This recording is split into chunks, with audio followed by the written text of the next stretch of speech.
Yes, I wrote a constitutional amendment for him about 18 months ago. And I spent a little time in his basement after I gave a presentation to his administration on apply him as on. And Salvador to improve the situation. And just so everybody's clear, I'm not a crypto guy. I'm a Bitcoin.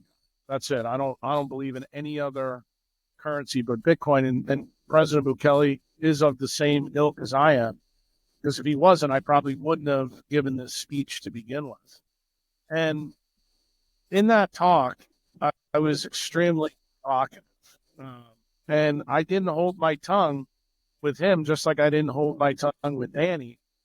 And apparently he must have enjoyed what he heard, because his brother, who was in attendance, said, look, we would like you to meet with the president in the next 20 hours, but you're going to have to tell him this story that you just told a lot of people at this event was done under Chatham rules. I was not allowed to really talk about it. It turned out that the guys who ran the Palestra event wound up filming this.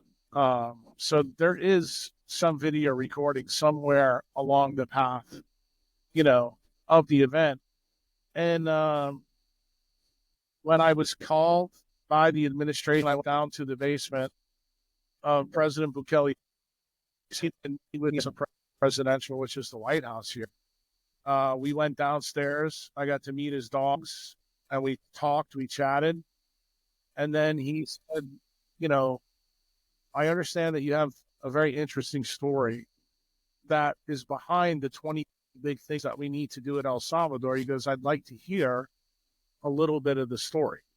And in that story, I told him a story about Benjamin Rush, about Thomas Jefferson, about James Madison, and where it went. And that Benjamin Rush basically wanted to put a constitutional amendment in the beginning for medical tyranny, so that the government can use that as an angle of attack. For those who are in Bitcoiners will know that we talk about 51% attacks to the Bitcoin network. That's commonplace. I don't have to discuss that.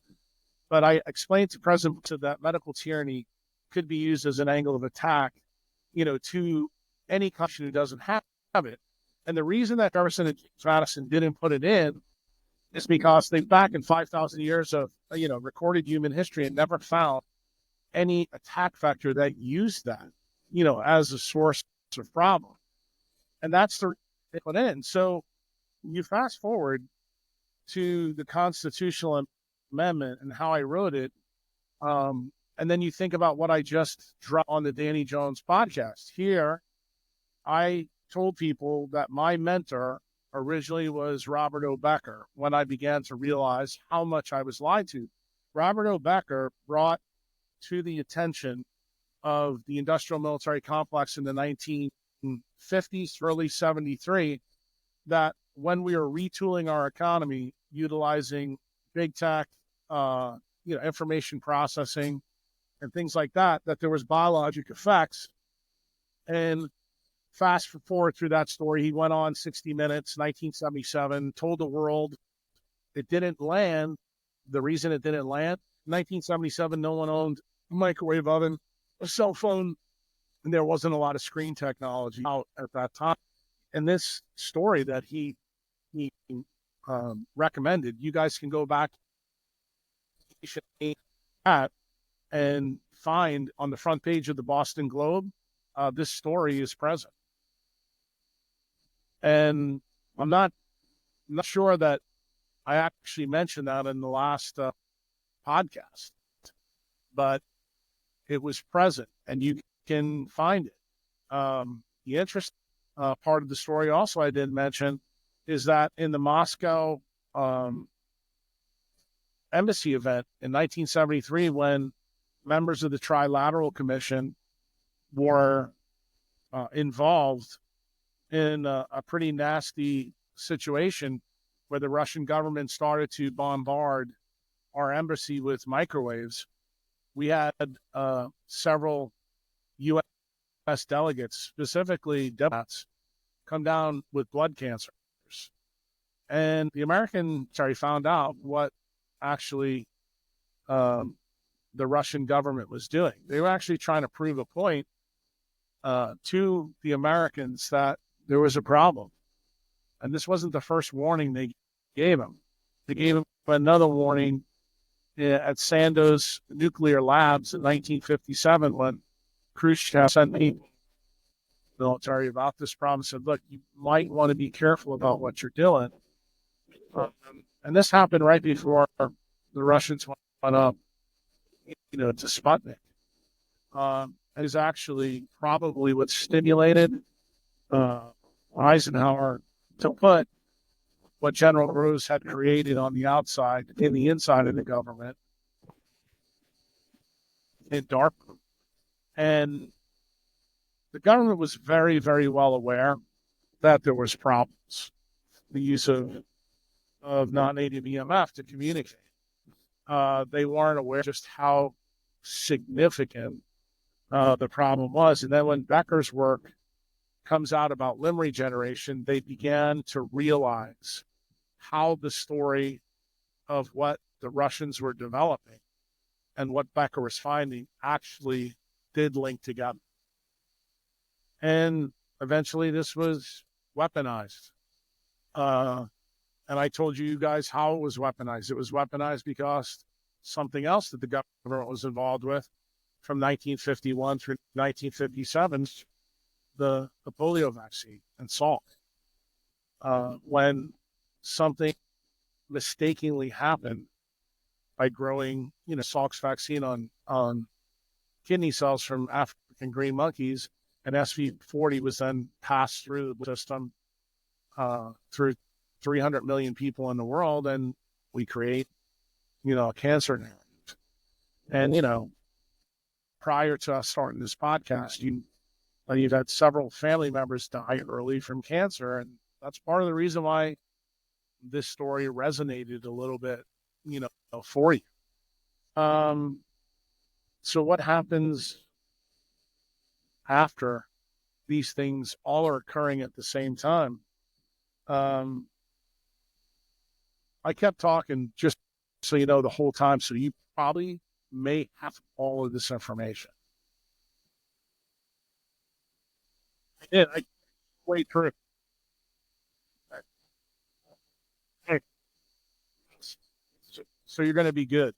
So where I'm linking in the story right now, I just tied in your family's cancer history and what on the backside of this story that was laid out with Danny.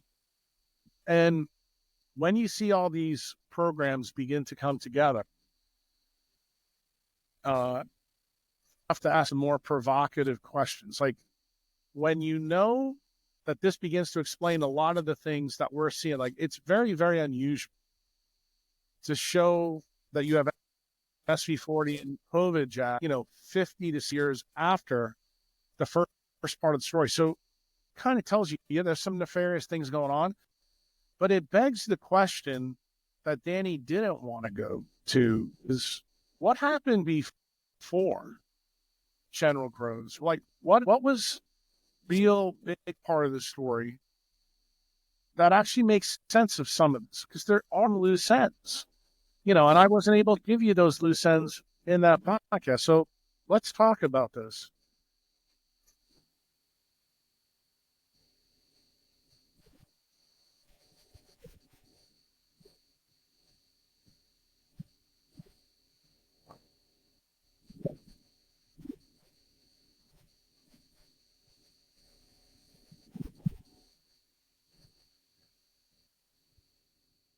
Well, you might have a problem with that. You may have a problem with that now because I told you before we started, going on with this, that this morning they didn't ban Danny, they banned me from YouTube, which is the reason why at the beginning of this video we didn't use my name. So for people who will listen to this, you're probably wondering, hey, was Tyler being an asshole by not saying his name? No, I told Tyler not to do it. And the interesting part of this is that this information got out, but you have to understand why the platform that this will go out on is a problem. And it goes back to the original part of the story. I briefly mentioned in the last podcast we talked about that this started with Queen Victoria. Queen Victoria, for those of you who don't know, is the leader of new government, and the Bank of England basically owns all of her alloidial titles. They run the show. That's a group of families led by the Rothschild family.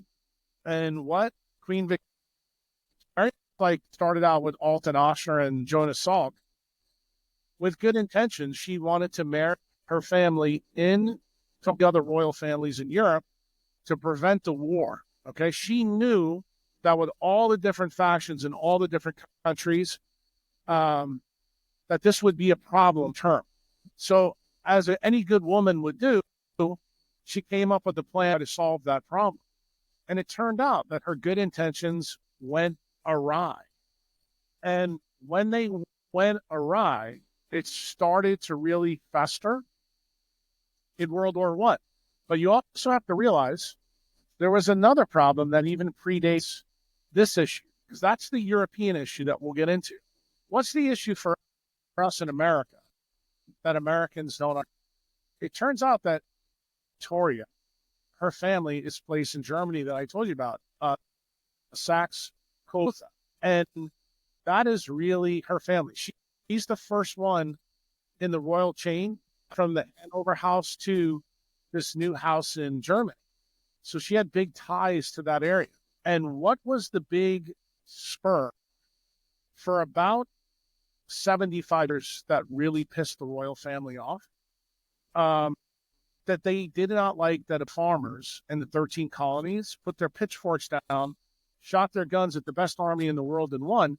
And every single monarch since King George to Queen Victoria had a plan to do something to recapture the alloidial title that they lost in America. So Queen Victoria didn't start out to go after the colonists, but there's a group of loyalists. And it turns out this group of loyalists is linked to the real nefarious guys in this story. Those are the guys that were tied to the Bank of England. And the group, it's not the Rothschilds. Let me explain to you how this went down. There's a group of merchants in Saxe-Gotha who were being persecuted for their religion. And this was called the benign birth. Okay. For those of you who don't know who that is, that's the oldest name that would eventually become the Anti-Defamation League. And then that modern version, in other words, we're talking benign birth 3.0 is the APAC in the United States. And for those of you who don't know who APAC is basically the political army that's linked to the Bank of England and bankers of the royal family and the papacy. Okay. These are the people where a alloidial title begins. Okay. And what happens now with two stories? These two stories merge. The first thing is these guys from Saxe, Bertha Coburn come over in the 1850s and they get involved in the stuff they were doing in Germany. They do in the United States. They're really good business, similar to what I told you about Meyer Lansky. Okay, really good businessmen, and they start a lot of different. But no one in the United States government knows that these people are loyal to Queen Victoria. So what do they try to do? They try to foment a civil war between the North and the South. And this group of gentlemen, very powerful, very influential, begin to percolate themselves into the government of the United States, specifically on the Union side. And they use the ideas that are in the United States. The big one was the inequity between the powerfulness and the richness of the North versus those people in the South, and the fact that the South was based, their riches was based on human capital of slavery. Correct. So they foment the whole Civil War would destroy the United States so that the crown can take back what they lost in 1774. So what happens? It gets so bad that the guys from the Order of Benign Birth, who Cox, Coba, and Gotha, it's part of the program that assassinates Abraham Lincoln. So most people know what happens. The American Civil War truly, to this very day, hasn't been solved. This is fomented, white against black, all the way up until modern times. Black people and white people don't understand truly who was behind this, but it was the royal family and the Bank of England. England did not realize that these guys that left Germany to came to the United States would actually be able to have this much power. Because remember what the mindset is. And I try to use this in the last podcast, and hopefully you understand. The redcoats are laying off. They go in and they kill you. It turns out these guys from Saxe Coburg Gotha, they are the accountants, and they tried to kill you with building the financing and the banking system and use it to create a PR story that people will buy. And remember, there's no social media. But what they do, they get involved in newspapers. They get involved in you got it. Because what are they doing? This is like social media of their day, and their goal is not to do well. Their goal is to destroy the United States so they can turn to the Queen, and then they're hoping that the Queen will then change their life in Europe for the better, because they were really taken advantage of by the Kaisers, were the cousins of Queen Victoria. So they're looking to get back in the good graces of the royal family. That's how this starts. So now let's go to 1800, 1901. The shit's beginning to hit this. Victoria dies in 1901, and who takes over her throne? It's King George. King George has a cousin in Germany named Kaiser Wilhelm. He has another cousin in Russia running the Romanov family, which is Nicholas the Tsar. Turns out there is another big problem that Queen Victoria actually did. She actually spread hemophilia throughout all the families. And this comes up because it turns out the Tsar's family and the Roman had that. In fact, has hemophilia, and it's a huge problem. So the cousins begin to argue about family business. And you have to realize this is when still the Ottoman Empire is there. They've got all their families are totally intercalated together. And this is a family squabble that gets really, really bad and blows up in 1914. But after the Civil War fails, what does the Bank of England do with J.P. Morgan? Remember, J.P. Morgan and his family are originally from England, and they're very tight, and they are part of the consortium that runs the Bank of England. God, he's where? He's from Ireland, Scotland. So in other words, I want you to see how incestuous this relationship is. These are all people that are tied to the crown. Don't forget that. So what happens?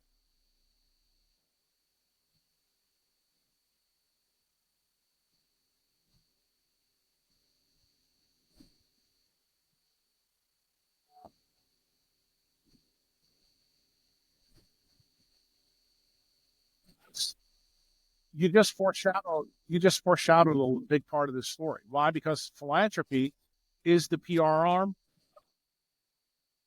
of this. In fact, you explained Bill Gates. Okay, you just explained a lot of different people that are going to come in the evolution of this story. So what happens, right? This is when Morgan and the Rockefellers get the brilliant idea. Can we do the same thing to the United States? Because remember, they didn't do what they intended to do with Lincoln and the North and the South. They said, can we get control of the United States monetary system? And it turns out, because of all the banks that went between 1890 and 1911, they were successful. Big one was the bank failures in 1905. Now, Bitcoiners are going to know all about this because guess what? Bitcoiners know the story about how money went bad. Most people will, at this point in the story, will point you to the creature of Jekyll Island. I'm okay if you want to do that, but I'm going to cut to the chase and distill down the story. The story is that the Rothschilds and J.P. Morgan get together. J.P. Morgan uses a lot of the money from the Bank of England. They form the Federal Reserve. This is formed by the families that actually control all the allodial title of all the royal families. But here's the key one, the popes and the Vatican. They're big time involved in this, okay? And they agree to actually take over the monetary supply of the United States, and the stupid presidents time had no idea that what was on from the war was the same game, that they're trying to destroy the colony so they can get their allodial title back. So the Federal Reserve comes in, and what immediately happens, you've got 3 years after the formation, you get the income tax, which they tell you is just going to be for the top 1%. No, that's what it's everybody poor. You know, that's exactly what it was about. And the Federal Reserve gets its charter from the presidents at that time. And then all of a sudden, World War I breaks out in 1914. And what is it? It's right. Well, guess what? Well, not only move money around, but what is it really about? It's about solving the squabbles that have been going on in all the royal families. And Kaiser Wilhelm gets so pissed that it's going to happen, and the people in Russia are also pissed. That's the Romanovs. They go to the war becomes elevated because this is a family squabble. Why does Kaiser Wilhelm go to the point of getting a guy like Faber and say, I want you to make nitrogen mustard gas to kill family members? This is how brutal they were to each other. And remember, from the Faber reaction, what don't want the Faber reaction, all of fertilizers that will be used against us in about 60 or 70 years. So you know that that's what they use in the Monsanto story. That will come later, because what you find out about these people, when they create something, the first is clearly there, but when they realize that maybe then they say, what can I use to fix this? So the craziest part of what's in World War I that you need to know for the story that I laid out, World War I created a huge immigration from the Europe to the United States. Who's one of the key players you need to know about in this time? This is when Meyer landed, who's born in Ukraine. He's a Russian Jew. He emigrated to be right. So you know a little of the story, but that's when he migrates to the United States. I'm just putting that out there in the story because we're not going to get into him yet. But I want you to know why he's going. It's World War I and anti-Semitism in Russia that leads to that. Then something crazier happens. You've got evolution actually isn't what you've been told. You have three different guys. You have Trotsky, Lenin, and Stalin. And there's something happens. The Roman was the Bolshevik Revolution really all about? This is very simple. And this is really germane to some of the things that are happening right now. Why I need to realize this is not a story of religion. This is actually a story of allodial title and money. Lord Rothschild talks to his and tells, I think that we need to do something to put Nicholas in his place. So what do? They send an envoy to Russia. And what they do is they remove the Romanovs from power. I should say, this is my mistake. It wasn't the king. It was actually Kaiser Wilhelm. Sends an envoy from Germany. And basically what they do is they talk to these communists there. The Bolshevik Revolution basically is run by Trotsky. Trotsky and Lenin and Stalin. You need to know something about Trotsky. Trotsky is a very wealthy Jewish guy from the Ukraine. Lenin is also a communist. I think I'd say iron fisted of the mission. It's a very smart guy. The key.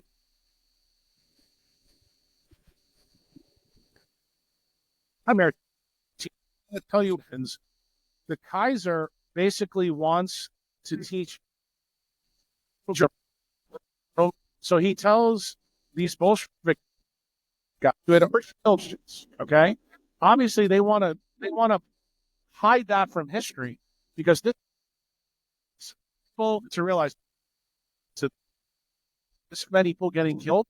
So what do?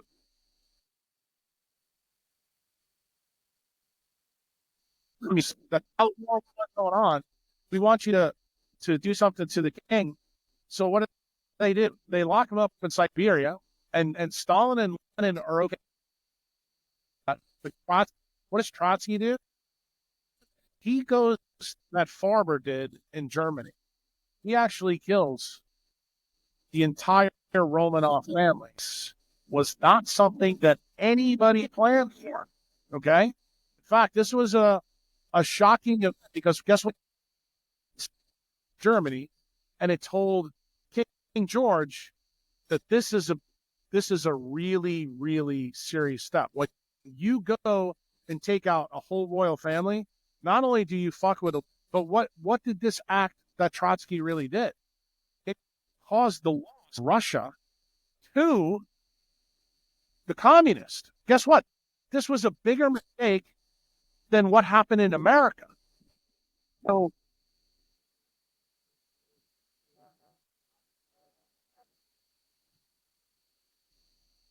no, but guess what, Tyler? What did I say to Danny?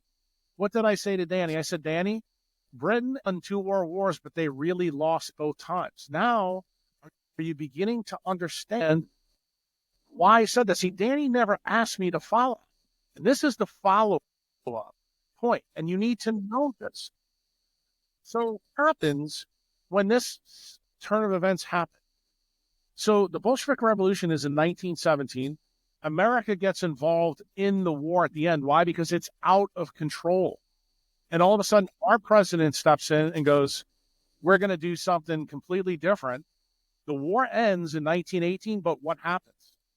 Literally, the royal family of the United Kingdom and the United States come up with a plan in the Treaty of Versailles to punish Germany for putting to death the Romanovs. That's what the Treaty of Versailles is all about. But guess what?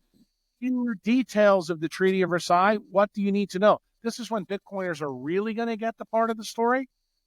They use Keynesian economic leaders who were tied to Trotsky, okay, to do the terms of this so that they guarantee down the pike where they can do what? Try to get what they lost back from both America and Russia. Okay? So, well, why wouldn't it be fair play, Tyler? They've been in fucking power for 1,000 years, all the way back to the fucking Magna Carta. But you know what the problem is? What you don't realize is what does the Rothschilds come up with? What's the idea? The idea is let's use religion as our PR for it. Remember I told you the part of the story you forgot? The Pope? How'd the Pope get involved in this? Well, Pope Pius XI, okay, The 11th number, not the 12th, actually is also banked Rothschilds. The Rothschilds sit down, talk to the Pope, and they come up with an idea to actually bank, force them to hyperinflation, make things so bad so they can prop up a new regime in Germany, okay, that they'll control financially, that will create a that what he did on when 60 million people died for a family squabble, and that is where Hitler comes from. And guess what? Pope Pius XI, how did we find all this out, Tyler? Recently. For about 50 to 60. No, it's fine, but you have to realize that information was done. 20 archives came out, and we found out that Pope Pius XI was involved in this, and he signed a specific doc that was tied to this. And guess who it was? It was the Pope, the royal family anchors that came up with this idea. They set the trap in the Treaty of Versailles. And guess what happens next? Who's the next king that comes and takes over? That's Edward VIII. And Edward VIII, what do you know about him? Well, he was a king for a really short period of time, but he absolutely was a Meyer of Hitler. In fact, he goes to visit Hitler from 1929 all the way to 1970. And nobody wants to talk about this in the UK at all. But guess what? Every single part of it is discoverable. So what does the royal family do? Just like they did with Princess Di, they come up with a story that he falls in love with a divorced American and he abdicates because of her. No, he actually had to abdicate the fucking throne because he allowed the plan to come to the surface with Hitler. That was the real problem, bro. Let me finish. Just let me finish. Let me finish. No more interruptions, because it blocks the flow when I'm going by my memory. So what now, in 1933, this charter from the Vatican is signed. We find out about it in 2020, and it puts the target now on the Pope, and people start to go, so these guys are, how find out that there's this link? It turns out there's a loyalist that's an SS prince who's married to the king's daughter in Italy. Remember who was Hitler's Mussolini? He turns out to be the envoy that goes back and forth between Hitler.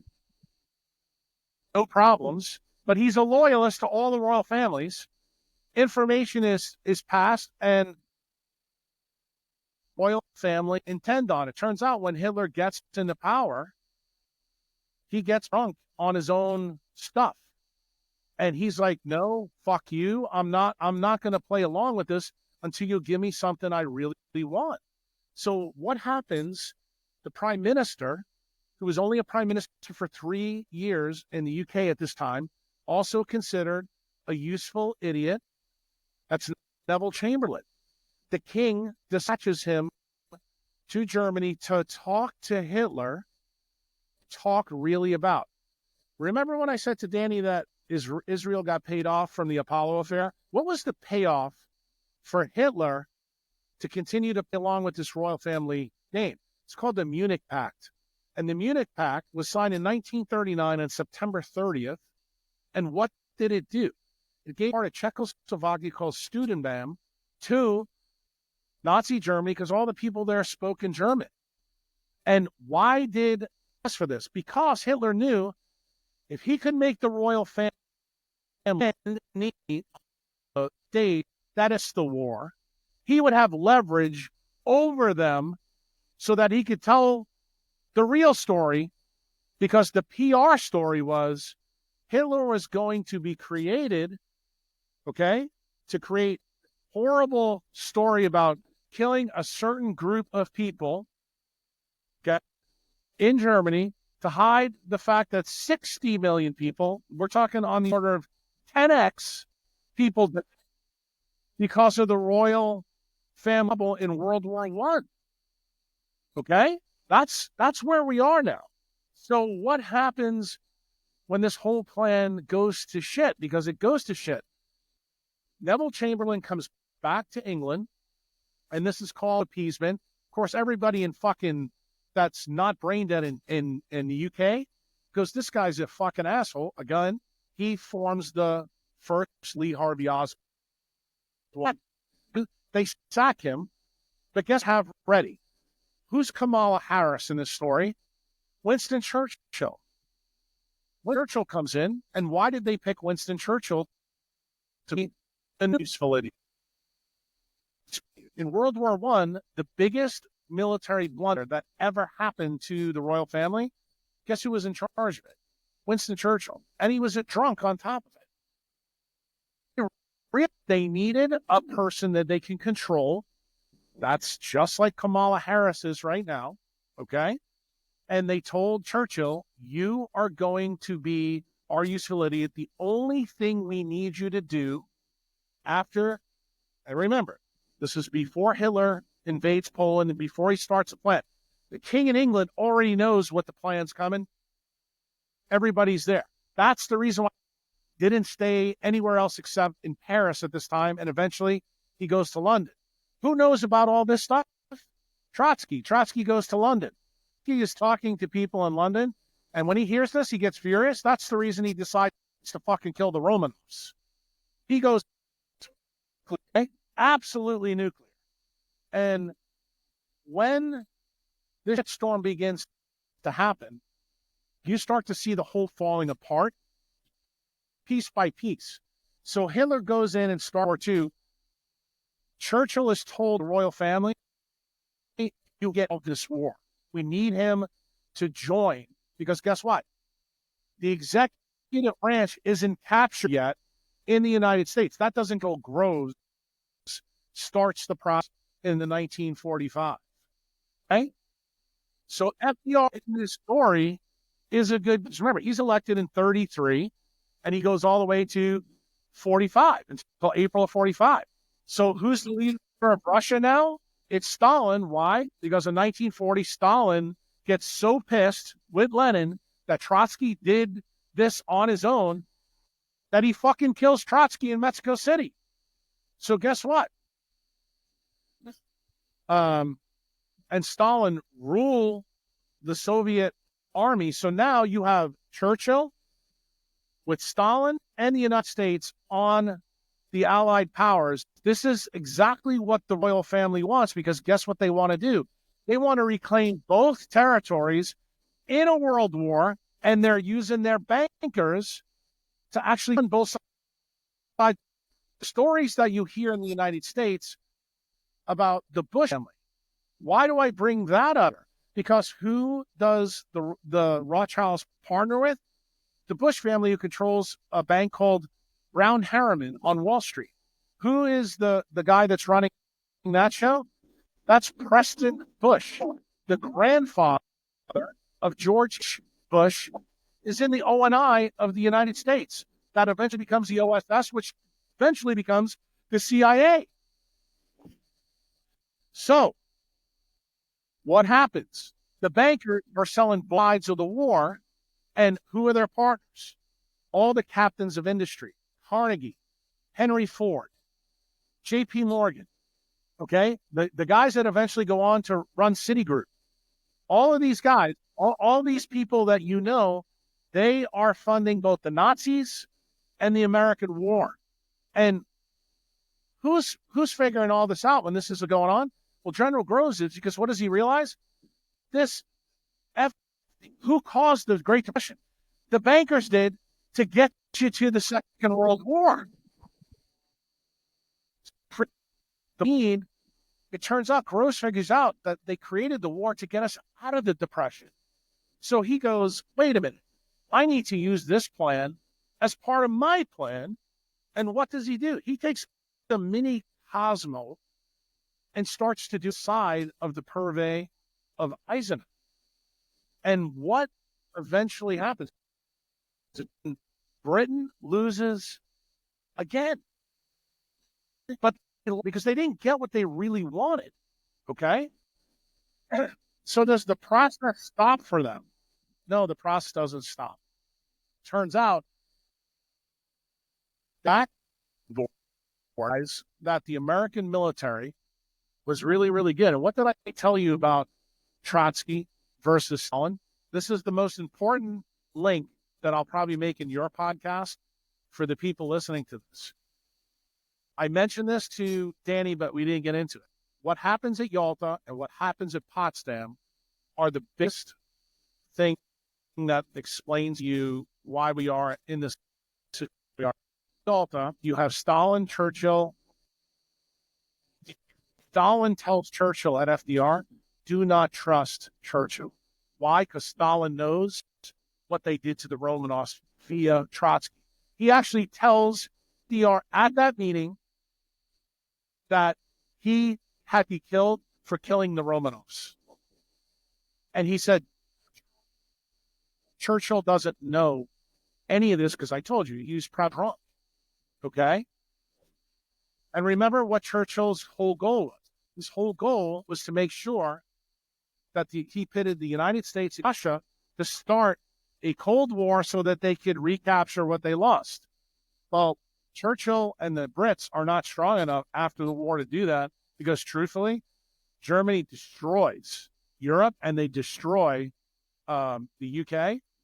So the American bankers actually wind up having to bail out the U.S. through the Marshall Plan.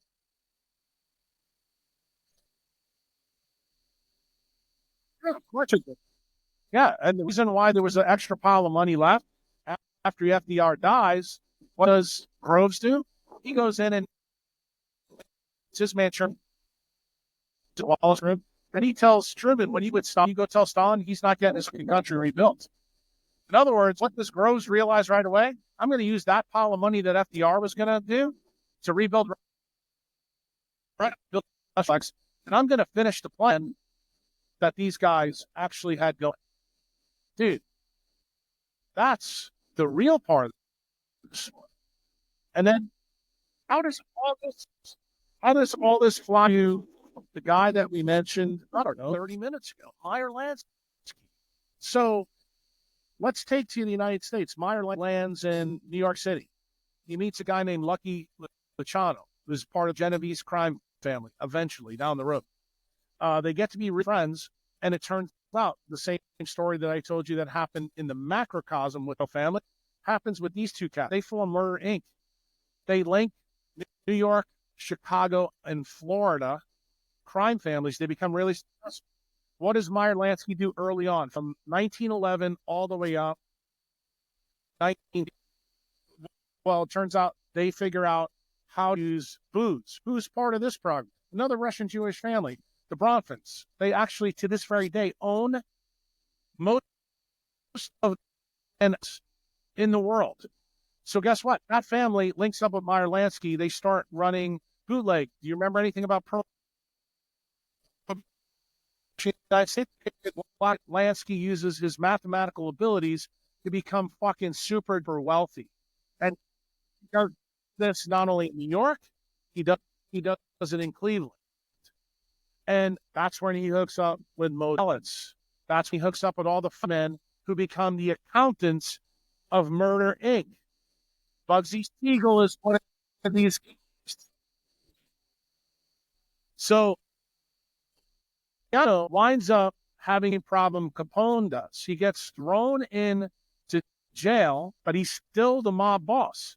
So what does Meyer Lansky do to help Buddy out? Guess who contacts Meyer Lansky in World War I? They got reports through the ONI and US subs were coming in to New York Harbor and causing issues, here and there. Okay. They know that the mob controls the docks in New York. They ask for Lansky's help to keep eyes on the harbor if anything crazy happens. So guess what happens? Lansky actually finds German spies. And what does he do? He turns the information over to FBI, ONI, and OSS, but he also turns it over to the guys in the Mossad. Why? Because remember, the Jewish guy, right now there's no Israel. Rothschilds promised the Jews to give them Palestine in 1911 through World War I. Still hasn't happened yet because remember, there's no Israel yet. So Lansky's feeding both sides. And guess what? He from that thing. I mentioned a guy in Danny's podcast called Kurt Plotkin, who's an SS surgeon, 1937. Guess who fucking Lansky found? That guy. And Lansky found out about controlled experiments going on in Germany. And before, oh, dude, this I'm going to tie this bow up for you. So when this information is turned over both to the Americans and the Israelis, they get really worried. That's when the letter Einstein writes FDR. That's when we get Dulles has to go and get all these scientists. All this stuff is going on all at the same time. You have to remember, it is absolutely chaos. Okay? They kill everybody else. Murder Inc. kills all guys except Plotkin. Plotkin gets turned over to the CIA or OSS, and they start picking this guy's brain, and they find out about the mescaline, the peyote, and what Hitler was like. And then Plotkin starts to tell the people in the military that there's a plan to control the people in Europe after the war for the benefit of the benefactors of the war. That's when Lansky goes, wait a minute. And he goes, you're going to tell me that the people in this war are actually, this is payoff for killing the Romanovs in my home country? So nobody understands the real story. So what happens in 1939? Forgot. Pope Pius dies. Pope Pius XII comes in. Pope Pius XII is known as Hitler's Pope. In fact, we just found out in a dated dump that there's a special dispensation going between the SS and this Pope the whole time. The story you're going to hear from the papacy right now, because they've been trying to block this, and for those people who think that this story is bullshit, there's a guy named Cromwell who actually started to write this story in 2020 after the dump. Just so you know, he's a Catholic guy. He started writing the book to actually exonerate the Pope, and it turned out he wound up putting the Pope in a really bad light. In fact, you find out that Pope Pius the 11th and 12th are probably some of the most nefarious fucks. Why? Because they're on the side of the royal family and the Rothschilds. And do you know why they're involved in this? They're involved in this because they realize they're going to use Lid's the proxy after the war. They're going to pit Jews against Muslims against Christians. And what does the Pope want out of all this? They want to just make sure they have control of Jerusalem. That's all they care about. And they want to make sure they don't lose any loyal titles. So what do? They're the informants for Hitler, what's going on both sides. In other words, how things are going. What didn't they plan on? Stalin kicking the fucking Nazis' ass, bro. And this is what we heard in JFK's American Union of 1960 when he actually thanks Russia and their people for doing what they did. Here's the craziest part of the story. So Plotkin, I told you, this is everybody to MK Ultra. MK Ultra gets turned over to Sidney Gottlieb. Guess who Sidney Gottlieb begins to start communicating with? Family members in academia in the United States who are tied to Trotsky. If you think what I just told you is wrong, I want you to do a hard stop. In fact, I'll even let you Google this right now. Look up who is the national The NIDS, that's the drug lord in the United States that's partners with Fauci. Do you know what her name is? Nora Volkow. You know who Nora Volkow? No, Volkow. Okay? She's the star of the NIDS. You know what she does? She's a psychiatrist in New York at NYU. You know who she's the granddaughter of? Trotsky. Trotsky. And guess what? You know what she did in 2011? She did the first ever study on how non-AMF raises blood glucose and insulin in the literature. And guess what? When I sat down with Rob Becker in 2007, 2008, guess what he told me? His research led him back to this story. He's in the Navy. And he said, I'm really concerned about this. This gave this position to last year. Her name is Nora Volkow, and she's related to Trotsky. This was in 2006, bro. She's been running the show in 2006. You want to hear how it even gets crazier? Guess how Fauci gets his job in 1982? Meyer Lansky. So I got to give you their.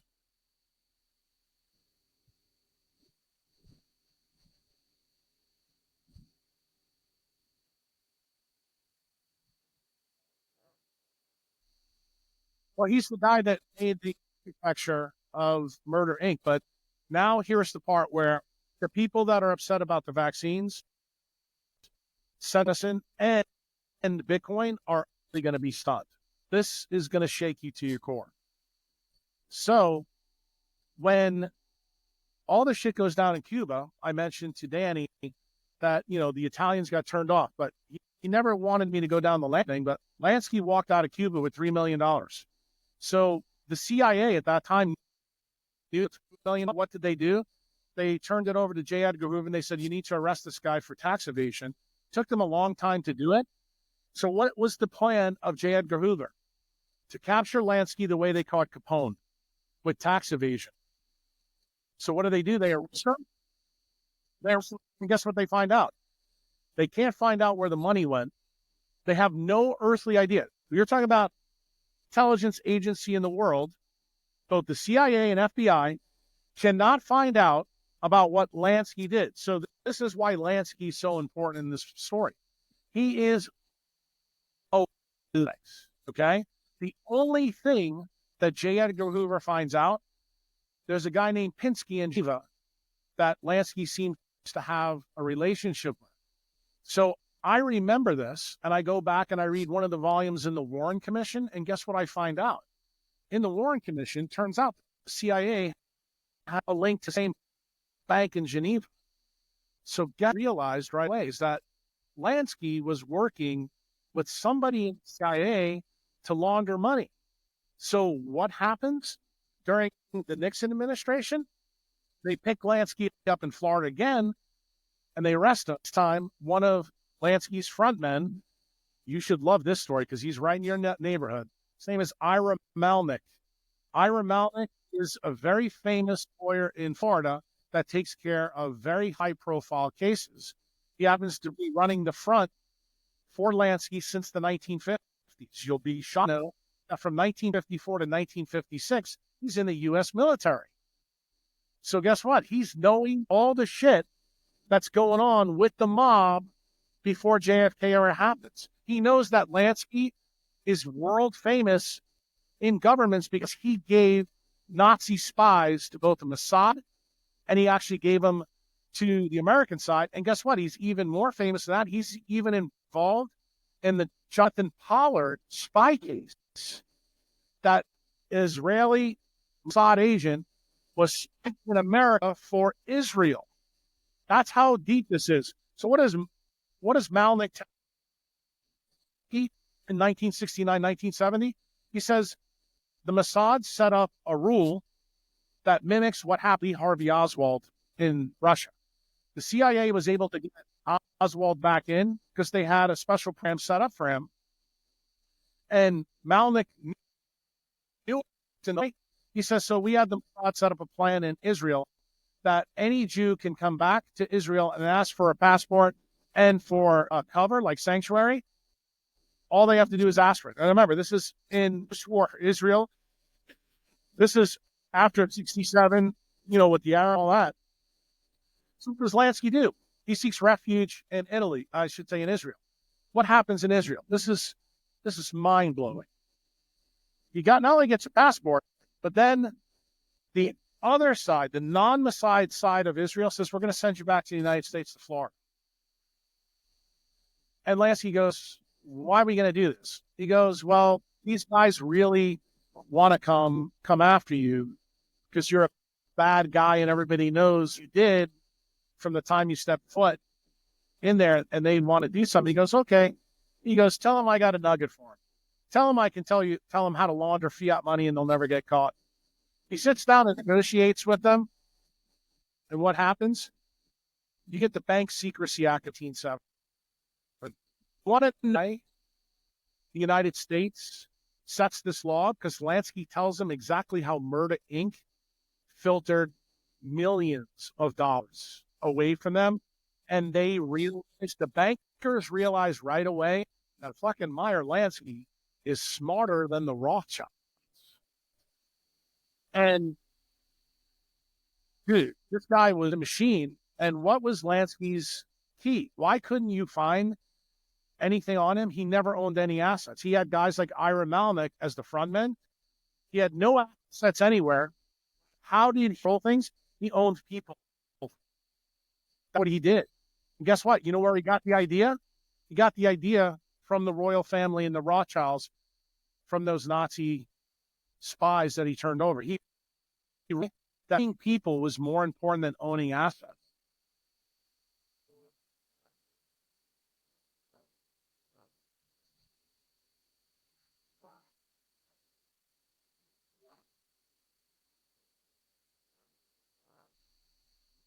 Well, not only that, that's where the Mossad got this idea, from Meyer Lansky. That's what I'm trying to tell you. And the thing is, people don't realize that that's why now you have P. Diddy. P. Diddy is just evolution 2.0 of what Epstein is. That's all it is. That's to control the PR business. Exactly right. Because the role is keep the Jews, the Muslims, the Christians, and the blacks all at each other's neck through the PR, but never let them understand really who the person is behind the story. So what in 1971, like all the Bitcoiners think 1971 was a big deal. No, you're fucking idiots if you believe that. This was part of the program to destroy the money. What did Lansky do? Lansky showed them a new way to control the money supply. That's where the original idea for the central bank digital coin comes from. When he shares this with the U.S. Treasury, lets him come to the United States, guess how he got acquitted? 1974, between the Nixon and administrations. Who was Nixon a vice president of? Eisenhower. Involved in the JFK assassination. Nixon. Last part. Did Ford spend any time on the Warren Commission, my friend? Oh, he did. And you know who else was a Mossad asset? Take a guess. A.G. Ford. The Attorney General for Ford. And magically, Danny didn't want to go there, bro. And guess what?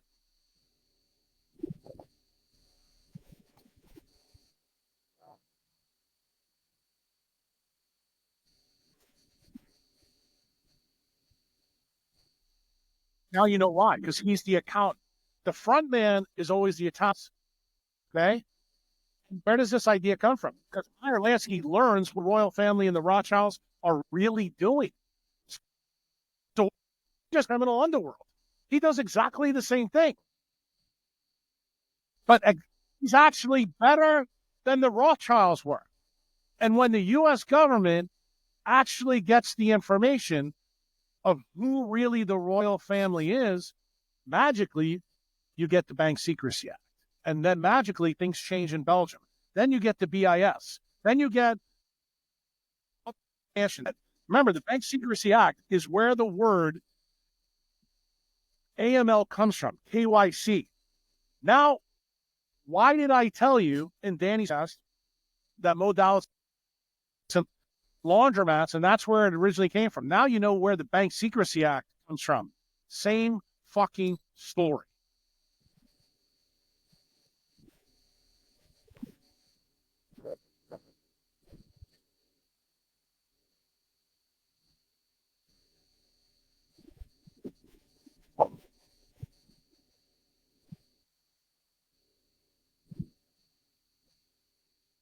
No, there's no question. I don't think Bitcoiners are wrong about that. But you know what the problem is? Bitcoiners don't realize, like, there's a guy named Ben who I really don't like because he's too smug. Um, he thinks that went to shit in 1971. If you listen to what I said to Danny and what I'm saying to you, bro, this goes all the way back to Queen Victoria.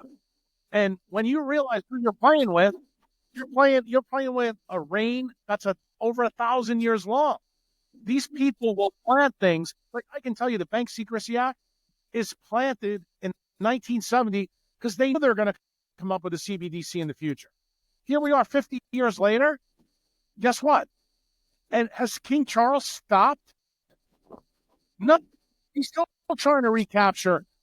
You think that Ukraine exists? They're going to go try to get fucking Russia. Dude, that's all about. And they're trying to create right now, if you want to know what's happening to Trump, everything in the United States is about starting Civil War #2. People need your podcast. This isn't about the bankers, because that's what they want you to believe. It's not about the Muslims. It's not about the Christians. It's about these people trying to get one world government to get everything back the way it used to be when they had it in 1774. They want to restore all medieval feudalism. They want all of us to be their economic slaves. That is the front that the World Economic Forum is all about, my friend. That's what the WHO is all about. That's what Nora Volkow is all about. That's what Anthony Fauci is all about. They're all playing roles in shape. And you guys, as the audience, keep fucking falling for the plots. You can't. You have to understand it's about a loyal title. It's not about the religion. The religion is being used as the PR show to continue to divide. Know that, because the one thing that they do know, this plan, you got 360 million Americans to understand really what's going on. Dude, it's game, set, match. They can't have it. The reason they hate 90% of the people in both of those places is a problem. Putin is going to be really hard to beat. They're doing everything possible to beat him. They're even blowing up gas to Europe. They don't give two fucks about the people in Europe. They already killed 60 million people at the turn of the century. Why the fuck would they kill 60 million more? To get back what they... Correct. Absolutely. And they know that they can recapture anything when they get a CBDC. Why? They'll be able to control everything in the world. And you need to realize that guys that do all the philanthropy, the Andrew Carnegie's of today are the Rockefellers of the 50s. Now they're the Bill Gates and the Warren Buffetts. Let's talk about Ukraine. It's the biggest basket in the world. Ukraine's the biggest bread in the world. They're worth a fortune to grow food. BlackRock owns that for the contracts. Do you know who owns BlackRock? Warren Buffett, 49%. So guess who that is? He's Berkshire Hathaway. It's Berkshire Hathaway. Guess what? He's a lateral commission member. Goes all the way back to Nelson Rockefeller. You're back to the story in 1911. You're back to the story in 1911. What's going on right now with FEMA is just another Trotskyian idea built by Mayorkas. Who's Mayorkas? He's a Cuban Jew. Guess where he's from? Ukraine. He goes all the way back to Trotsky too. Dude, they're everywhere. And Stalin aren't the same communists. Trotsky is the wealthy Russian Jewish immigrants that populated all of academia in the United States from 1930 all the way to today. That's who Paul Krugman is. That's who he is.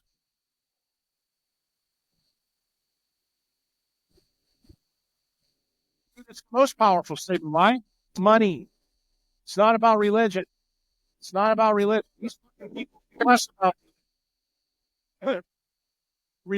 is a fucking a Google AdSense to them. That's what it is. When you realize that they've been using screens to dumb everybody down to this story. They don't want any of you to put this together. Yeah. So Becker really told me in 2007. Everything he put together up to that time, and he said, Jack, if you're going to put the rest of this together, he goes, don't do what I did in 1977.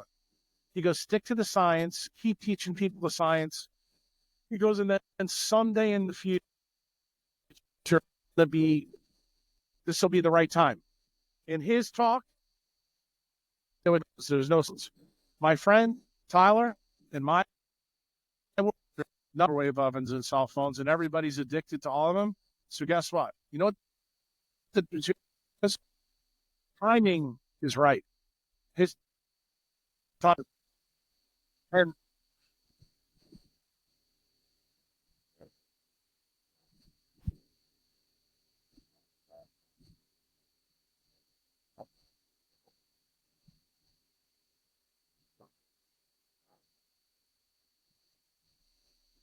now you look at the deal.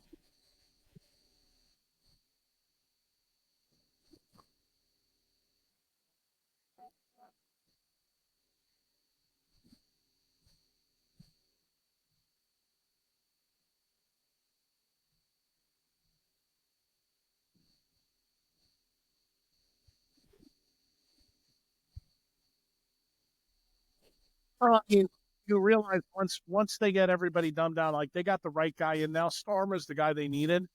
That's the reason why they used the other idiots. You know, the last two, Liz and Sunak, also World Economic Forum people.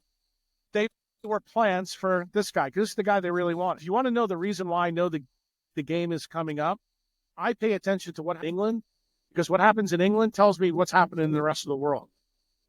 And because this story is about them. Don't ever, it's not about them. It's about them. They are trying to recapture what they lost. They're trying to recapture what this is about getting the two superpowers back. And they're going to use money to do it. And that's the reason why you don't want to own a shitcoin. That's the reason you want to own a Lloydale title, because it turns out that Meyer Lansky gave them the CBDC idea, a BIS system. Guess what? Somebody, Satoshi, gave you. No, I to be honest with you, it would not surprise me. This is something I will say. I've talked to one of my friends who's a big Bitcoiner about this. We drank a couple of drinks of wine. You know, he goes, "Who do you really think is Satoshi?" And I told him, I said, it's somebody with a physics background that is probably linked to the mob. And this is the reason why, because I think if he, like I think I know Lansky, he would always have a solution to the problem that he gave to the Rothschilds. Why? Because I don't think he trusts anybody. The only person I can tell you that I know he trusted really well and he fucked in that endeavor, I didn't tell you this part of the story. Remember when Lansky gave the German spies up? One of the things that happened, do you know why he did it? Lucky Luciano was in jail. No, Lucky Luciano was in a maximum security jail. And because Luciano, the reason why is Luciano was in a maximum security prison. He couldn't run his crime syndicate. And because Lansky was treated well by the families, he went to the CIA and said, you put him in a minimum security prison. And he goes, I'll help you. And guess what they did? They put Luciano in a minimally security prison. Luciano and him, They became best friends after this. And let me tell you how bad this was. The story that I told you guys about Mo Dallins and Bugsy Siegel, that's Benjamin Siegel. This is probably the story Meyer Lansky fan. Siegel is the guy who's the front man for the Jewish mafia in Vegas. He started in 1946 putting Dalitz's plan in place, and the casinos start losing money. In other words, it's not going well. And mob families, the five families, sit down, call a meeting, and they want to whack Siegel. Remember, Siegel's been friends with Lansky from before 1920. He convinces Luciano to give Siegel another chance. He gives Siegel another chance. Siegel actually makes a little bit of money. The outside of Luciano want to whack him again. Meyer Lansky convinces them not to do it again. Literally a year later, they go back in the red. Luciano can't save him. They whack Siegel in Beverly Hills, California. And what happens 2 hours later? 3 frontmen for Lansky walk in. One of the guys is Dalitz. Dalitz gets the casino. The first thing he does, this will really blow your mind. First thing he does, because he learned from Prohibition, people to eat and drink. That's where the blue light story comes in. First thing he does, he starts oof and gives people tons of food and blue lights them. And then he finds out within his first month, profits went up by 50%. So what did Dalitz really do? Dalitz actually figured out how the leptin-melanocortin pathway works without ever being a scientist. He was an observer of human, put it in an environment. And did Dalitz do?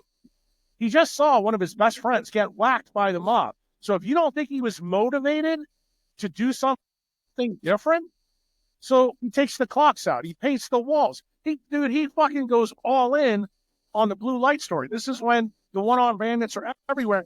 And the Italian guys are laughing at him. And guess what happens? He makes huge amounts of money. And guess what? Everybody starts to go in the CIA. We got to find out what this guy's doing. So the 2 guys that Lansky gives to the CIA, Dalitz and this Kurt Plotkin guy, that is how it went down. What? Nora Volkow learns about all of this stuff from all the people in academia that are linked through ARPANET. That becomes DARPA. That becomes the internet. Because guess what? All the Trotskyites that Groves put together are all big tech people. And they start going through all their programs sequentially so that they do what the industrial military complex wants them to do. And Groves fit what the Nazis started.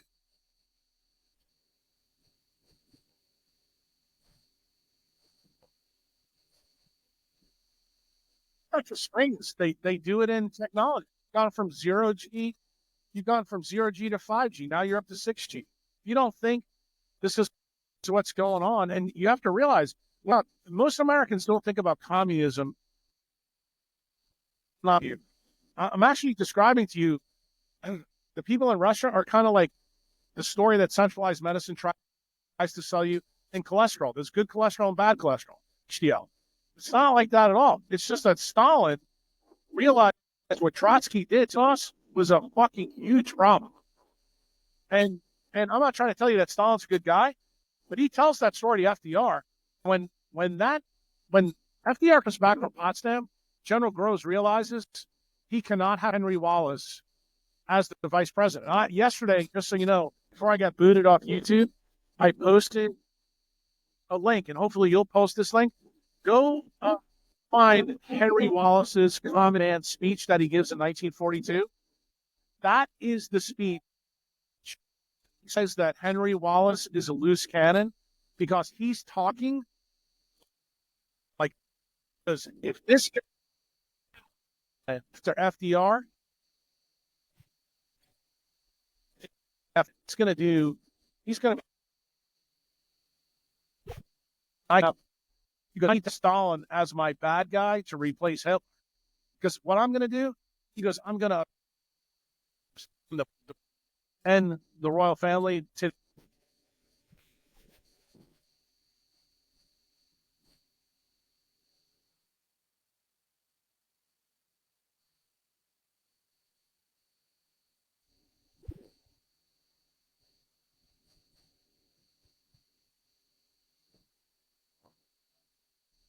It's true. Yes. Well, not only that, to make people more compliant so that you would take the jab. That's exactly what it was about. And what was, yes. Well, guess who did the study, bro? 2011, Nora Volkow. You want to hear how much you're not getting to?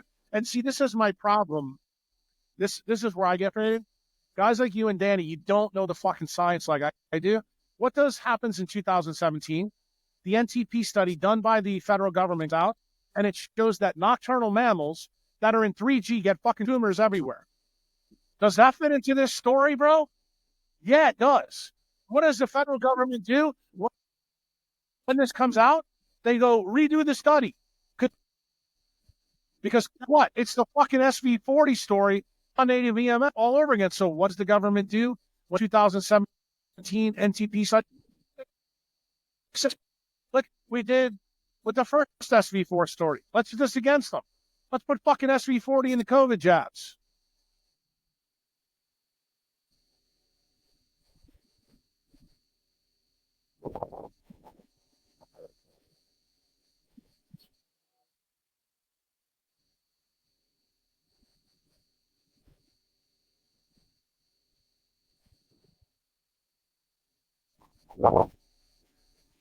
It's not. It's not. No, it isn't new. I mean, it is that it's new to you guys because you don't know your history well. Like it's crazy to me that a doctor has to give people the history. Here's the good thing. I'm so pissed off because my profession was stolen. When I found out how my profession was stolen, dude, this has made me the saltiest fucking doctor you could ever imagine because I realize that it's tied to a loyal title and money. And I'm telling you, when people understand this story, this we can take this back, but we all have to be rowing in the same direction. Like I can't have Jews going Muslims going after blacks, Christians going after all, them saying, well, this is what the Bible says. Fuck the Bible. This is not about the Bible. This is about a royal title. And if you want to know, I try to tell people this, I can hate my government and not hate my country, just like I love God and fucking hate the church, because that's what I do. I don't like the church. They are complicit in this plan. Okay? They're complicit in this plan. Of course they are. The same people that drink, right? That's what a loyal title is, bro.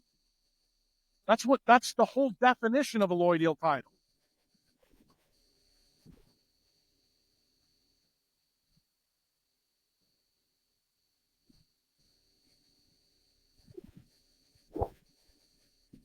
To be honest with you, it wouldn't surprise me in the least. I can't tell you that I have any good data or that I would speculate, because I've told you up to this point, I believe is the truth based on my research for the last 30 years.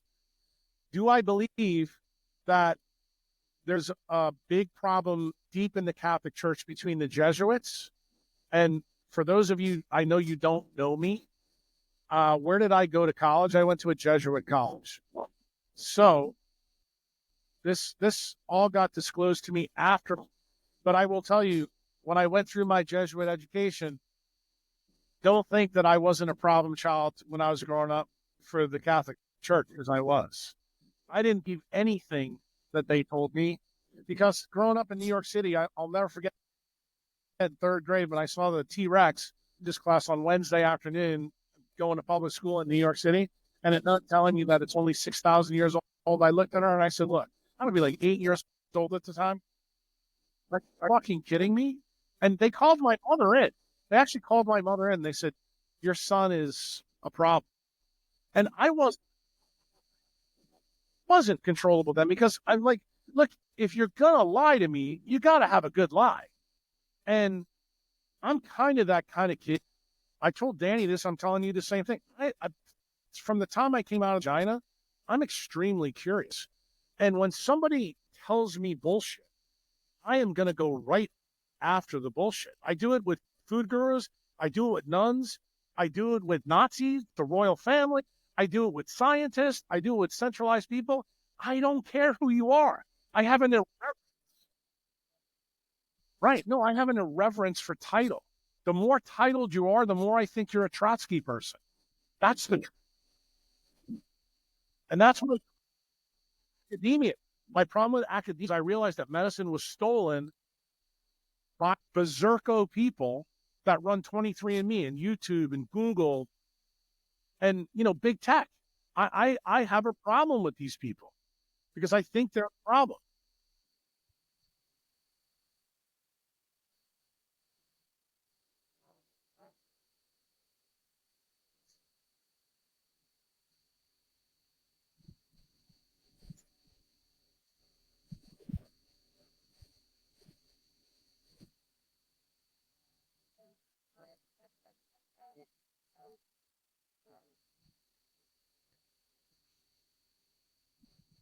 So it's not an opinion anymore. In fact, you need to realize the grant of Trotsky, who runs, just so you know, also linked to Jolly West. Just so you know that. Jolly West talked about Jack Ruby in the jail. Also, Nicole Kidman's father, who's a psychologist in Australia, also linked to this academic circle. Dude, you have no idea. These people are at the of the industrial military complex and control everything that's studied. Look, all you got to do after this podcast is go look up Nora Volkow's name. I mean, look, my members are going to listen to this. My detractors are going to listen to this. And they're going to go, now I know why Jack's been talking about blue light for 20 years. And then when you see how many times I have actually given Nora credit for her first study in 2011 that she did at NYU that showed non-native EMF raises blood sugar and insulin. Why? Because she's basically telling you the food guys are fucking idiots. Okay? But she's also uncovering what's really gone.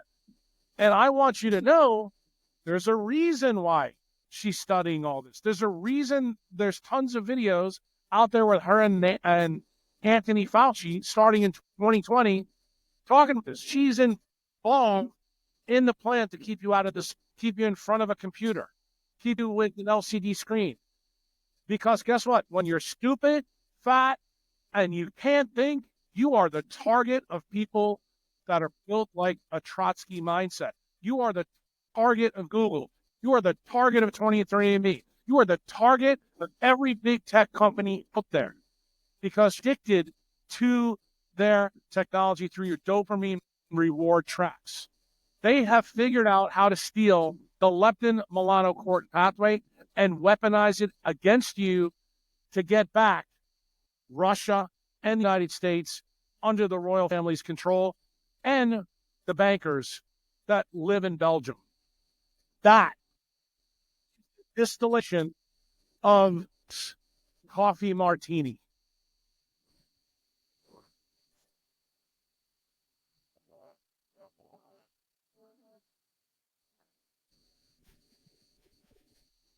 The implications are. I need all of you to fact check Uncle Jack. So go buy Andrew Marino's book, Going Somewhere. Read the testimony that Robert Becker and Andrew Marino gave to Congress and realize why it never showed up in the Federal Register. Just so you know, how does something become law when it's in an executive order? Now I'm going to teach you stuff about the government you don't know. How does an executive order become the law of the land because of the Chevron defense Okay? We're talking about even though Chevron's been overturned. How does it work? Now, an executive order is written. If it gets published in the Federal Register, it becomes the law of the land. You don't need Congress to pass it. That was the madness that who figured out? General Groves. And it was used by all of the guys that were in the Joint Chiefs of Staff during Eisenhower and what do you call it? And Kennedy's regime. And that understand until you understand how the system is broke. They have been doing everything they possibly can to get rid of the U.S. Constitution, water it down, and replace it with the UN Charter. If you go back here, not to throw conspiracy in this, but because it's not a conspiracy. Here's another video for you to pull up. If you go back to what Gaddafi said the only time he ever talked to the UN, there's a video out there. He was only supposed to get 15 minutes. He wound up making him sit for 90 minutes. He pointed out that what's in the preamble of and the rules are, the 5 permanent members are completely incongruent with each other. You know why they're incongruent? Because of General Groves. That's the reason why. General Groves guys the rules. And when you go see who those guys are, that's George Tenet of the CIA. Those are the Rumsfeld. Those are all the guys, the Dick Cheneys. Those are all those families, the Bush family. All the people that have been involved in this charade the last 70 years. Those are Nixon's flunkies that were partners with corporations. Those Henry Ford's flunkies. Bro, that's the game. And you know, the UN was made for the answer for Germany of the Allied powers. Think about what I said to you in the beginning of this podcast. I told you the goal was to get back to a one world government. The UN was an idea that Churchill hatched with FDR. It was a bad idea. And what were they trying to do? They were trying to lure both Stalin and the American government into this thing so that the UN Charter would eventually replace both of their constitutions. That's how the ultimate plan was for the royal family to get back what they lost.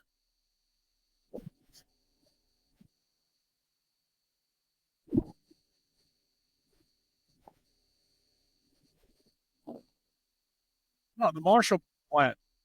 Marshall Plan. They had to rebuild. They had to rebuild everything that they lost. I mean, they bombed. Remember that there's consequences of a kinetic war. Those consequences were there. And why did they agree to rebuild it? What did FDR learn? FDR learned that rebuilding stuff, doing big projects, you know, like he's the one that did all the national parks, the Hoover Dam, all that jazz. There's a great way to make sure that you don't have a problem with your economy, which is the main reason why the economy under Eisenhower was the best that we've ever had in the United States history. It was spectacular. So you have to realize the Marshall Plan also is Marshall part of the problem. Not really. He was more of a problem for Eisenhower. And Eisenhower were buddies, and they wanted to sidetrack General Groves in this whole story. And they thought they were doing a good thing for the military by getting rid of him. Turns out it was probably the worst decision that Eisenhower ever made. Why? Because Groves became weaponized like Meyer Lansky did. Like it's this story of Meyer Lansky getting thrown out of Russia because he's a Jew and coming to the United States. Dude, Lansky and Groves are two of the smartest fucking guys of the 20th century. And they're smart because they decided how to make the plan that the Rothschilds and the royal family do work for them. And boy, did it. And we, now in 2024, we are getting the tip of the spear from really what that plan looks like. And most of the people who are the executioners of that plan all go back to Trotsky's tribe of communists. These are the most malignant of the communists. These are the ones that when I tell you they're left of left, that's true. Like Stalin is considered a moderate in this.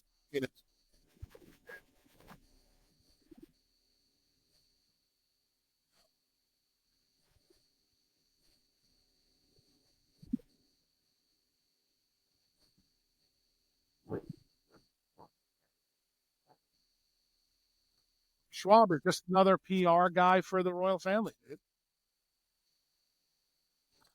Well, that's why they're in love with each other. Go look at any video. Every single time they go to Davos, King Charles is always there. He's been there his entire life. Even when his mother didn't go, he went.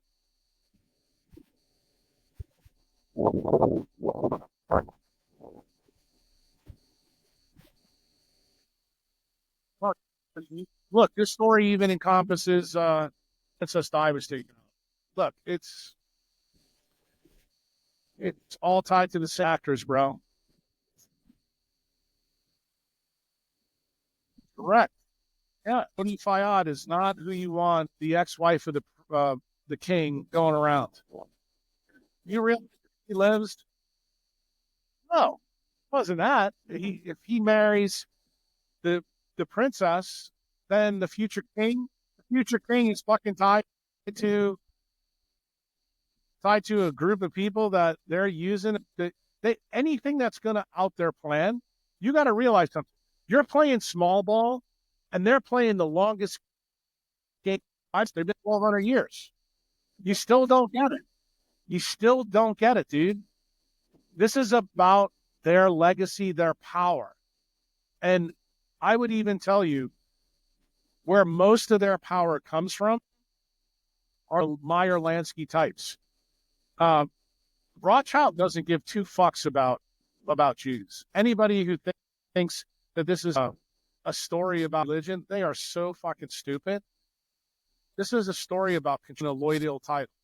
And when the Bank of England was given access to those families, those families control just about every central bank everywhere in the world.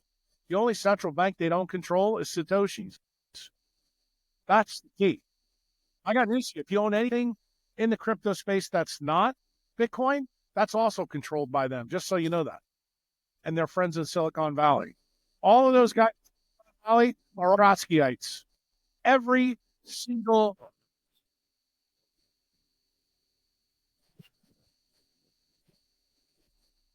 I'm not even talking about Google. How about Chamath? How about Mark Cuban? No, I'm talking about all the fucking scammers. No, the other one. How about Raoul Pal? I mean, you said you own crypto. Guarantee you heard of Raoul Pal. Where's he from? He's from fucking England. He's from England, and he used to work for Goldman Sachs.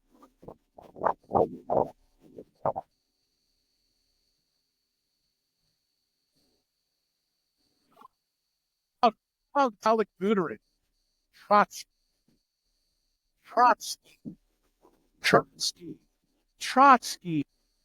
Okay, not even fucking Bitcoiners get this linkage. But you need to. It's time to wake up, people. We got an election in 31 days from today. I just hope you, Tyler, you get this out as soon as possible so we can see it. Make sure you put it on Twitter, because I think Twitter is the one place where this will exist going forward. If you got Rumble, Rumble. If you don't have a Rumble account, put it on Rumble. But you need. I mean, people need, when they take Danny's podcast down, is he going to upload it? I'm like, that's empty. I mean, I don't have the. I don't have any of the recording. You got it. It's coming upon you guys doing it. The only way you won't do it is if you're a Trotsky. And I'm worried about you because you told me shitcoiner. So I'm worried about you.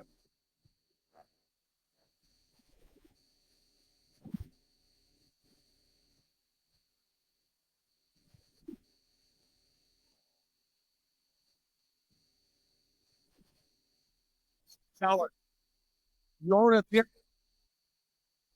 You're pretty gross. That's my opinion. It's always been my opinion.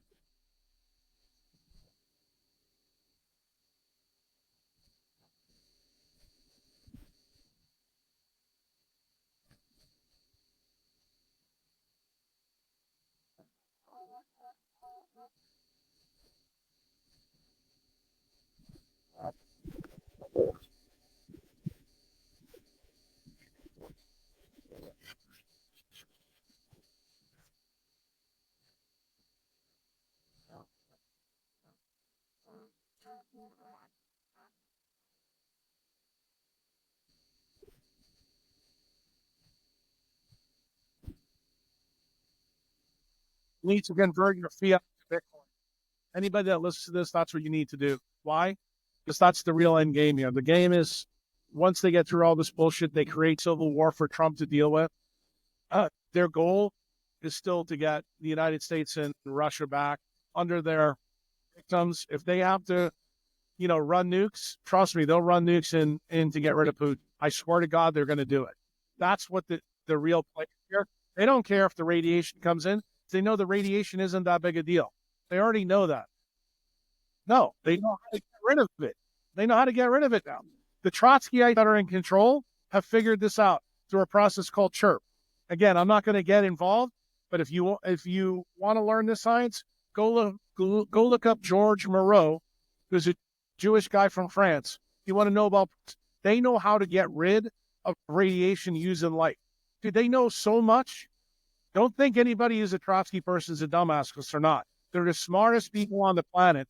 The only guy that I think is smarter than them, he's dead. That's Meyer Lansky.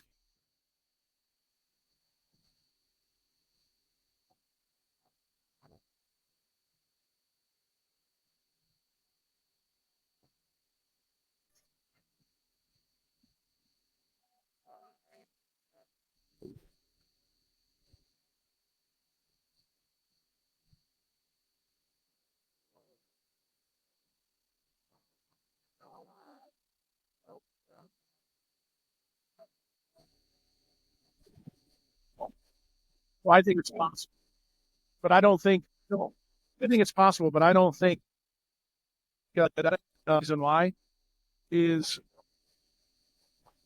extraterrestrial tech is never going to run on silicone. Extraterrestrial tech is absolutely going to is we are extraterrestrial tech on this planet that be based on the lightest atoms on the periodic table, not silicon.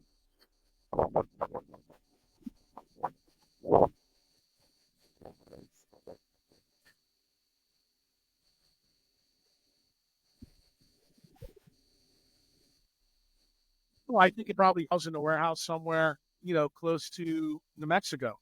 And I think the same people that were involved with the Manhattan Project, are they running the same shit show behind the scenes? Yeah, I absolutely believe that. But you have to realize what I'm telling you, while these people are smart, they're always screwed by their confirmational bias when it comes to money. And you have to realize most of the people that I told you are bankers and oil men, this oil story, they're not going to let tech out the box. That's going to destroy their markets. And you have to realize something. Besides money, is the single most valuable asset. If you're a banker, it's oil, it's energy. If you don't believe me, that's actually how they're trying to take, and they can't. They're finding out it's really difficult to do, because what is Putin's ace in the hole? He's got more hydrocarbons than just about anybody on the planet. The problem is he doesn't have the tech to get it out in the West. Everybody knows he's got nukes. So if the neocons that are running Ukraine for the General Gross crowd get serious and start a nuclear war, and I personally think that the chance of a nuclear war between the election and probably January 20th are not close to zero. I think it's about 20%. Well, I think it's going to be because the neocons realize if they lose, this whole thing that Groves built for the Trotsky folks, cash them to an end. Because, like I said, Trump wants to drain the swamp, but Bobby knows where the drain plug is. And remember, they killed his father and his uncle. So knowing what I know, and Nicole used to be married to Sergey, bro, she knows how pathologic this guy is. And they're both on the transition team. Oh, I think the other side knows Nicole and Trump together are a big problem for Team Trump. They're a huge problem. And when you have an existential threat, could you go to the nuclear option? My answer is yeah, I could actually see it. But this is when I hope the people in the U.S. military that are not the Joint Chiefs of Staff, they begin to put bullets in those people because they're true traitors. That's what we need the people in the military to actually get off their ass and realize, like, what's going on in North Carolina right now, this land grab and lithium mines, bro, this is like, it's crazy. Yeah, they're trying to get land that has tons of lithium under it because they need that to run their utopian nightmare of big tech. That's what this is all about. And the crazy part is we got to stop. And we have the power to stop. We have 360 million people. When Jews realize it's not the Muslims realize it's not Jews, and the Christians realize that it's none of them, then everybody can get on the same page together and go, okay, let's get all these fuckers out. Let's join forces. Then we can our religious fights after the fact.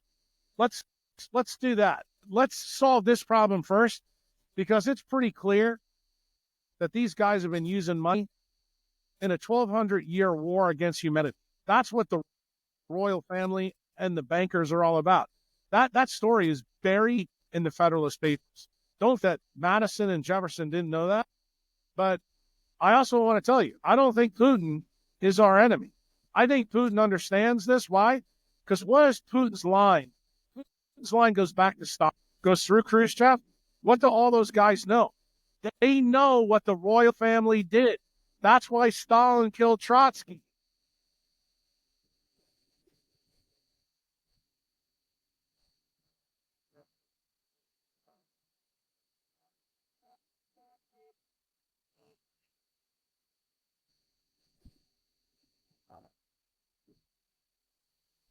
I don't think stupid guy. I don't think Putin's stupid. Putin knows that is his big risk. He needs someone to get in that actually will the huge problems. Russia's politics are pretty simple to understand. In the 20th century, why? Because they used Poland as an access point, to get into Russia twice. And Putin's already said, look, just fucking leave us alone. Don't put NATO in Ukraine, and we're fine. You can do whatever the fuck you want, but the royal family's not getting the Romanov properties back. You lost that. It's over. End your report. You're now a little small country who doesn't control any except the bankers. Control the seas. You don't have enough nuclear weapons. Yeah, you got friends in Israel. You got friends in the United States. But even those countries are not controlled fully yet by the Trotskyites. The people still have a say in both those. I think Israel's further gone. Why? Because the Jews have totally bought the whole story of the Mossad and the whole story of, their fight. They are tied ideologically to their fight. But let's face it, without the United States, without the Trotskyites, Israel is very, very vulnerable country. And the problem is we need to remove the people who are the Trotskyites in the United States industrial military complex. We do that. We appoint legal tender or grand reserve asset. What do? We return loyal money back to the people of Russia, Israel, and the United States. We diffuse the Trotskyites. It's very simple. Bitcoiners got that part right. But you guys got to stop abusing the tech. You abuse the tech, you're fucked.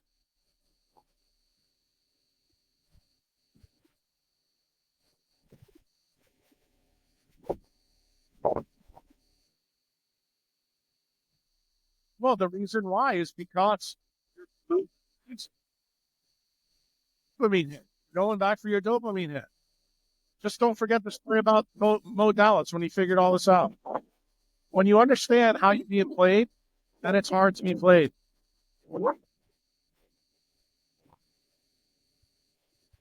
Look, I'm gonna have to go. I got people calling.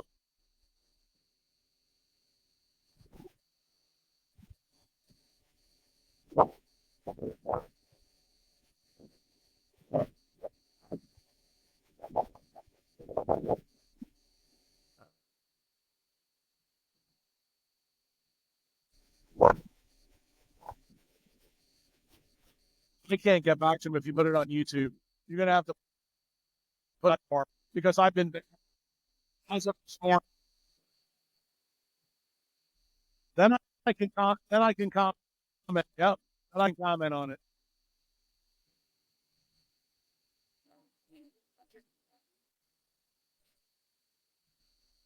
All right, no problem.